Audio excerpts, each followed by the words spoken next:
Hello, Algebra 2 students. I cannot make it today, Friday, April 19th. I've got a teacher training that I need to go to for fourth and fifth period. So I decided to make a video to hopefully help you prepare or learn what you need to learn today. So we're in the unit, functions and inverses. Yesterday we did kind of a review of functions, but today what I did is I put a website that I think is pretty good that goes over composition of functions as well as domain of functions. So I'm going to go ahead and click. So please click on that. Let me go back one more time. So again, you can find it here, instruction 419. There's three different things. There's instruction for today with a pretty good website that's got practice problems and explanations.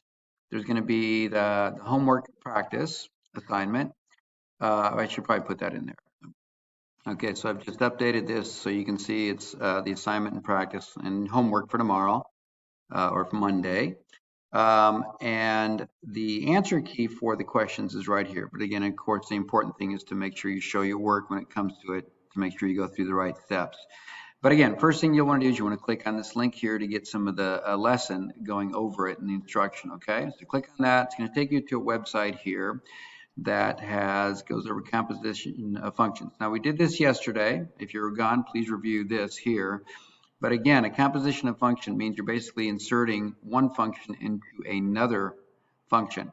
And it gives you some, examples of that here. So please, again, if you need a review, please go over and review that.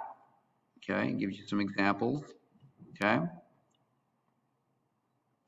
One thing to remember, it depends on which function comes first. So again, please review that. Okay? And it's got the symbol for composition. It's like it looks like a little 0 or a O, and that's what it means. It's not a dot. That means multiply, right? And we talked about that yesterday. If you were gone yesterday, you can go to page 270 and go through examples 1 through 4, which talk about adding, subtracting, multiplying, and dividing functions. We're not doing that today. We're composing. But if you were gone yesterday, you may want to start with that just to make sure you're clear what's involved when you add, subtract, multiply, and divide fractions. And then you can come to this unit here. Okay. So again, you kind of look through each of these examples in blue. Okay, what's new today, I guess, is domains. What is the domain of a composed function, right? So I want you to read through this. And as you remember, the domain is the horizontal or x values. The range is the possible y values. So you may want to do a quick review of that. That's from Algebra 1. But when it comes to the domain of composite functions, it's something that's very important, and that's a big part of what you're learning today. So you've got to make sure you get both domains right. The composed function, after it's composed, two functions come together and give you a composed or a third new composed function, and the first function. So you got, not only are you looking at the domain of the final result of G and F, but you got to make sure that F and X, you have the right domain for that. So it says that right here. And I think they give a really good example. They first start by saying F of X, if you're composing G composition of F of X, then you need to make sure that you understand that. And they give us an example where F of X has a limited domain, right? That should have a little bar over it, but that's radical X. So it's only non-negative real numbers. So right off the bat, this is limited. The first function is limited, which means that when you insert that into the G of X, which is unlimited, all of a sudden your final composition is the domain is all non-negative real numbers. Why?